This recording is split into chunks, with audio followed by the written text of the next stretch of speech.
Assalamualaikum semua. Okey, untuk video kali ni cikgu nak terangkan lebih detail tentang oogenesis.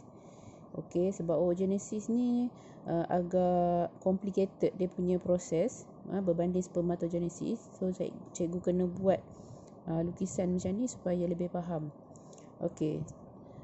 Oogenesis ni sebenarnya kalau ikutkan dia punya proses start daripada primary follicle sampai dia jadi ovum. Tapi before primary follicle ni dia akan ada proses sebelum terbentuknya primary follicle. Okey, kita start daripada awal lah. Okey.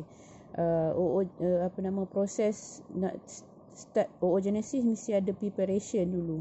Okey, preparation dia starting from germinate epithelial cell ataupun certain buku dia guna primordial germ cell. Okey. What is germinate epithelial cell? Okay, germinate epithelial cell ni adalah epithelial cell yang ada dekat ovary wall pada fetus perempuan lah. Okay, fetus seorang baby perempuan. Okay. Dalam fetus perempuan tu akan ada ovary. So dalam ovary dia tu akan ada epithelial cell. So epithelial cell pada ovary kita panggil germinate epithelial cell. Dekat spermatogenesis pun ada germinate epithelial cell, tapi itu adalah epithelial cell pada seminiferous tubule dalam testis. Okey. So germinate epithelial cell ni start daripada awal lagi pembentukan bayi dalam kandungan tu, pembentukan fetus tu start daripada awal lagi akan ada proses mitosis repeatedly. Okey, mitosis banyak kali sehingga terbentuknya banyak sangat many oogonium. Berjuta-juta lah oogonium ni. Okey. Oogonium ni still 2N iaitu diploid number lah. Kalau manusia 46 kromosom. So walaupun dia mitosis banyak kali dia tetap juga 46. Okey. Kemudian oogonium ni akan setiap oogonium ni sebenarnya akan growth. Okey, akan membesar. Okey, bila dia membesar, dia akan dinamakan primary oocyte. Dan primary oocyte ni dia akan dikelilingi oleh follicle cell yang banyak. So, structure ni kita panggil primary follicle. Jadi, primary follicle ni sebenarnya waktu bayi perempuan tu dilahirkan ada sebanyak 2 million of primary oocyte ataupun kita panggil 2 million of primary oocyte tu ada 2 million. Primary oocyte tu maknanya yang dalam ni lah. Follicle memang banyak lah sebab follicle mengelilingi primary oocyte. Okey. Kemudian maksudnya bayi perempuan yang baru lahir tu ada 2 million. Okey. Tetapi bila dia zaman kanak-kanak dia sehinggalah puberty dia berkurangan sebanyak 400,000. Okey, 200,000 primary oocyte. Okey, kita tengok primary oocyte ni untuk semasa puberty perempuan dia ada dalam lebih kurang 400,000 primary oocyte. Setiap primary oocyte ni setiap bulan akan ada satu yang akan develop, akan start dia punya oogenesis. Okey. Jadi primary oocyte ni dalam nukleus dia tu, dalam kromosom dia sebenarnya dalam keadaan sudah pun membahagi secara meiosis 1 tapi berhenti setakat prophase 1.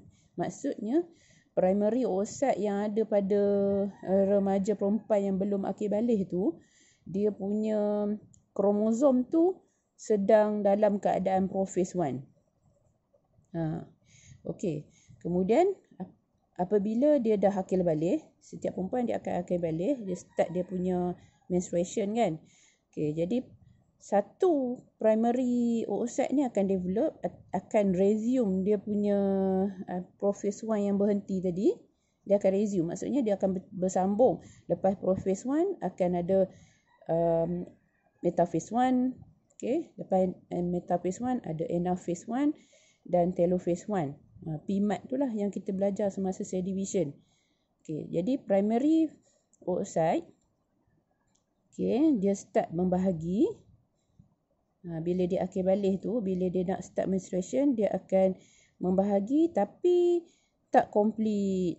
Okey, tadi berhenti sampai prophase 1. Sekarang meiosis 1 akan bersambung balik. Dia akan keluar, dia akan jadi secondary oocyte. Daripada primary oocyte akan jadi secondary oocyte. Okey, untuk jelas kita tengok dalam ovari. Primary oocyte akan berkembang menjadi secondary oocyte, iaitu prosesnya akan kita panggil dia adalah meiosis lah. Okey, cuma meiosis dia daripada prophase 1 tu dia berhenti, lepas tu dia kesambung balik. Okey, sampai waktu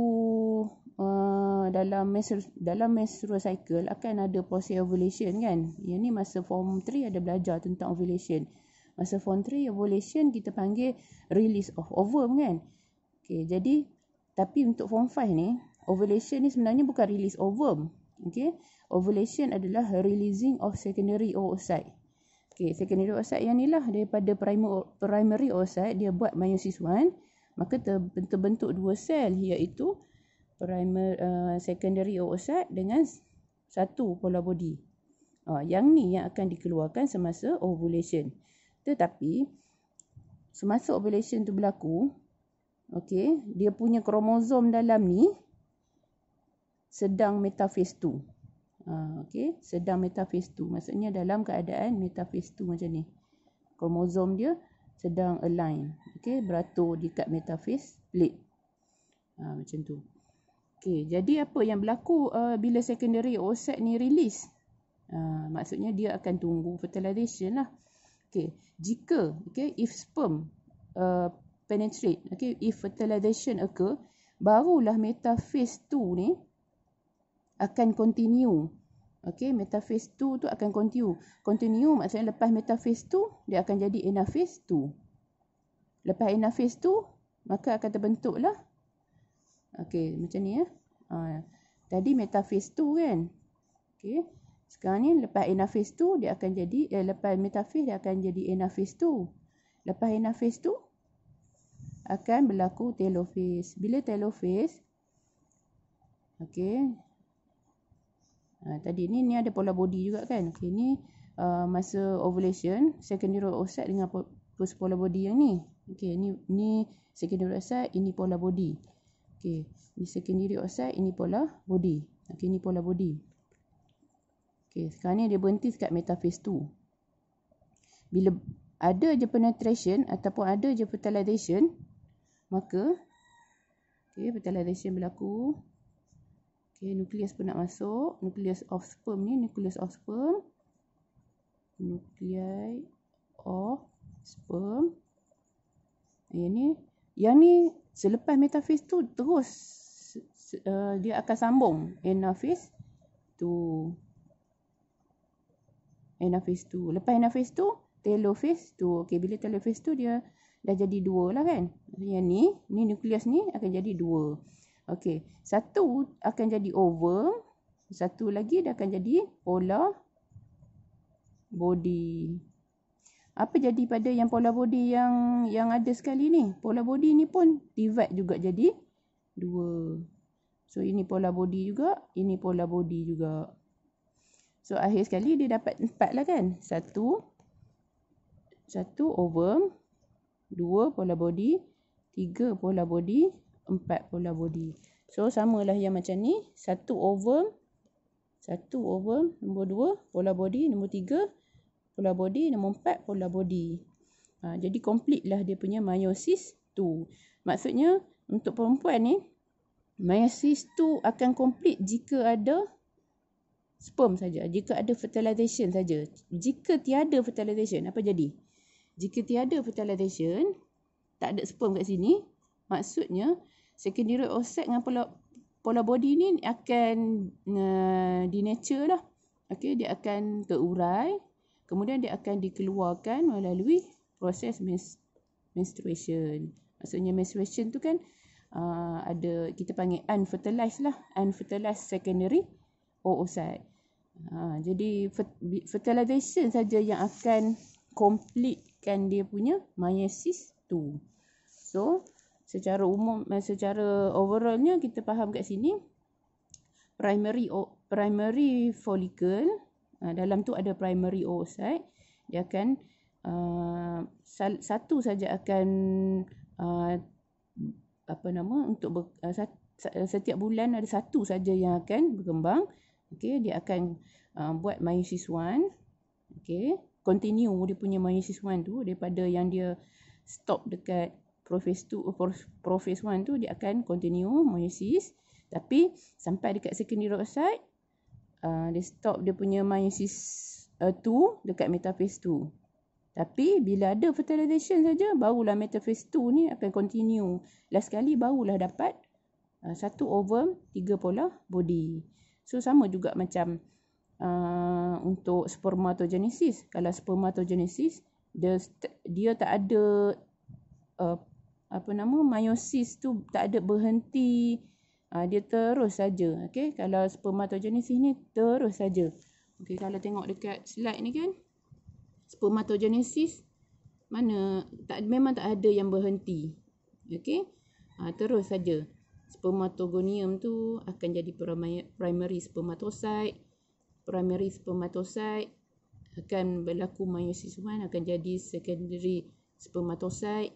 Secondary spermatocyte lepas meiosis 2 terus menjadi spermatid. Kemudian spermatid tu akan differentiate jadi sperm. Okey, cikgu harap dengan video ni awak boleh mudah faham tentang oogenesis. Sekian. Terima kasih.